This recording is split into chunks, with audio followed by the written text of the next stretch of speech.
Halo para emak, para ananda, pejuang PTN 2024. Siapa nih yang PTN impiannya adalah Universitas Indonesia, yang impiannya ingin punya jaket alma mater Jakun, jadi tim The Yellow Jacket. Siapa nih? Ayo, kumpul di sini bersama Mak Yus Channel. Kita sama-sama pelajari informasi seputar Universitas Indonesia ya, agar tidak salah mengambil langkah. Sebelumnya jangan lupa follow dulu akun Mayus ya, akun Mayus yang masih tanda plus, di kita bestian dulu agar tidak ketinggalan informasi. Love, simpan informasi ini agar bisa dilihat berkali-kali karena berisi data-data penting loh. Dan share informasi ini sebanyak-banyaknya agar banyak para pejuang Universitas Indonesia terbantu informasinya. Yuk kita ikuti video ini sampai selesai ya. Nanti di akhir video ada tips-tips dari Mak Yus. Yuk kita ikuti.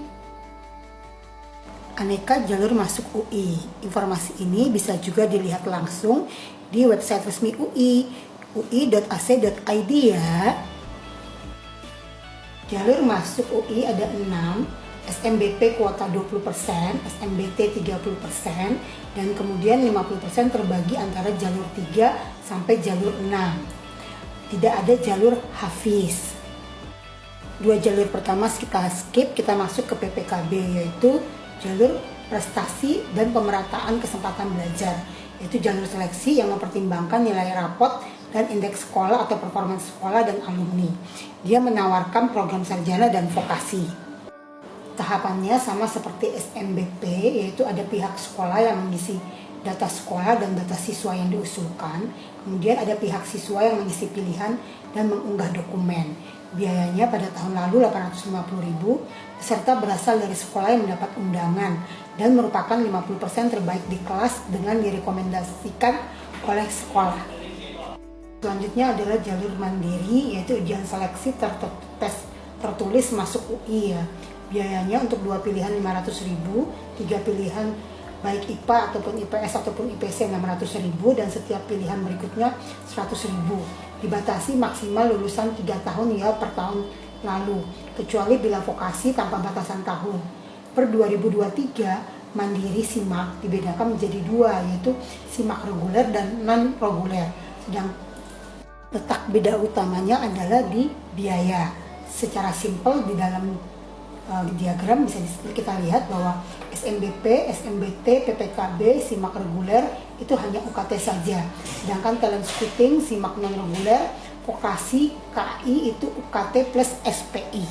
Itu ya saja yang membedakan jalur-jalur yang tadi sudah Mayus sebutkan. Berapa besaran UKT ataupun SPI-nya itu nanti dilihat di next slide berikutnya ya. Sama-sama kita pahami dan pelajari bersama. Sebelum kita masuk ke aspek biaya, kita lihat dulu jalur kelas internasional dan talent scouting. Talent scouting itu merupakan jalur seleksi dengan prestasi bersifat terbatas pada sekolah yang telah mengajukan permohonan. Jadi sekolah-sekolah yang mau ikutan bisa ajukan permohonan ya. KI, SIMAK untuk kelas internasional ini batasan usianya maksimal 5 tahun ijazah. Jadi ayo daftar yang mau masuk UI, semangat, yang sudah lewat-lewat umurnya juga. Tabel ini memuat daya tampung dan keketatan dari tahun 2022 sampai 2023. Saran Mayus fokus kepada daya tampung SIMAK non-reguler dan reguler agar bisa menjadi perhatian, pertimbangan keketatannya untuk menyusun strategi pada saat mendaftar SIMAK-nya nanti.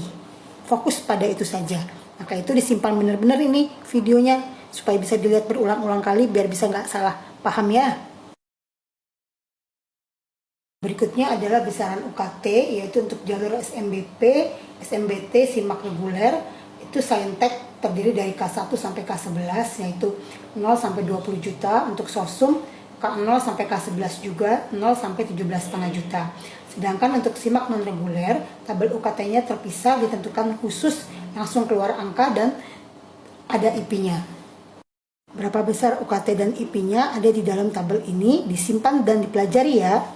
Informasi perbandingan daya tampung antara reguler dan non-reguler, serta antara UKT dan antara reguler dan non-reguler beserta IP-nya diperhatikan dan dipelajari agar tidak membuat kesimpulan bahwa selalu SIMAK non-reguler itu lebih mahal. Di sini Mayus coba kasih contoh untuk ilmu hukum ya. Sebagai contoh ilmu hukum di kuota SIMAK regulernya itu 28, UKT-nya itu 0 sampai 17,5. Sedangkan SIMAK non reguler kuotanya itu 37, UKT-nya itu 13 juta dan IP 14 juta. Andaikan kita dapat di SIMAK reguler dengan value UKT di atas 10, artinya sebenarnya relatif sama dengan SIMAK non reguler. Apalagi kalau dapat UKT-nya bisa di golongan 17,5. Itu berarti bisa dibilang SIMAK non reguler menjadi lebih murah UKT dibandingkan SIMAK yang reguler. Maka itu untuk para keluarga, para emak, para ananda yang kebetulan dari keluarga dengan budget yang tinggi, dengan penghasilan yang tinggi, dengan peluang memperoleh UKT lebih besar dari 10, maka SIMAK non regulernya bisa dijadikan kombinasi pada saat pemilihan SIMAK nanti. Jadi dikombinasikan antara pilihan pertama misalnya SIMAK pilihnya hukum reguler, pilihan kedua itu non reguler. Nah, lihat loh kuotanya 37, jauh lebih banyak. Nah, ini dipelajari seperti ini untuk jurusan-jurusan lain ya. Demikian para ananda, para emak, sudah lihat toh video detailnya. Tips Mayus fokus kepada membandingkan antara kuota SIMAK reguler dan non reguler serta diperhatikan besaran IP dan UKT-nya supaya bisa menyusun strategi lebih maksimal lagi pada saat pemilihan prodi di SIMAK nanti. Oke, jangan lupa ya, follow dan simpan video ini, share sebanyak-banyaknya agar semakin banyak para pejuang PTN yang tahu. Selamat berjuang, semangat, semoga diterima ya. Satu lagi, kalau di lingkaran bundaran profil Mayus ini berlingkaran berwarna merah, itu artinya Mayus lagi live. Yuk masuk ke ruangan sini, kita ngobrol bareng-bareng. Oke, ditunggu ya.